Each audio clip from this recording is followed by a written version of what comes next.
वो आदमी रेल की पटरियों पर बम विस्फोट करने की तैयारी कर रहा था, लेकिन उसने यहूदी बंधकों को इंजन पर खड़े देखा। थोड़ी हिचकिचाहट के बाद उसने फिर भी बम विस्फोट कर दिया। जर्मन सैनिक अफरा तफरी में थे। ट्रेन चालक ने आपातकालीन ब्रेक लगाया, लेकिन भारी जड़ता के कारण ट्रेन फिर भी फिसलती रही और तेजी से विस्फोट बिंदु के पास पहुंच गई। सौभाग्य से ट्रेन ठीक समय पर रुक गई और जर्मन सैनिक डर गए और इधर उधर भागने लगे।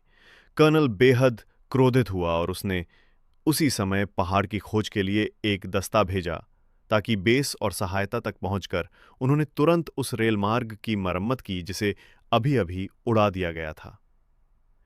जर्मनी की कड़ी सुरक्षा को देखकर उस आदमी ने पहाड़ की चोटी पर चढ़ने का जोखिम उठाया, दूसरी तरफ लुढ़क गया और अंततः जर्मनों को पीछे धकेल दिया।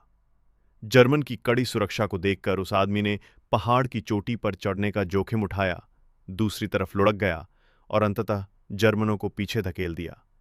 उसका पैर टूट गया, लेकिन उसने फिर भी दर्द सहा और औजारों की दुकान की ओर पड़ गया। उसने अपनी बंदूक के बट से दरवाजे का ताला तोड़ दिया। उसने पहले से तैयार किए गए औजार निकाले और स्लीपरों से स्क्रू निकालने के लिए हैंडल को जोर से घुमाया। जर्मनों ने जल्दी से रेलवे लाइन की मरम्मत की और ट्रेन शुरू कर दी, जो धीरे धीरे आगे बढ़ रही थी और मुश्किल से ट्रेन को गुजरने दे रही थी। जर्मनों ने सभी को ट्रेन में चढ़ने और बेस की ओर जाने का आदेश दिया।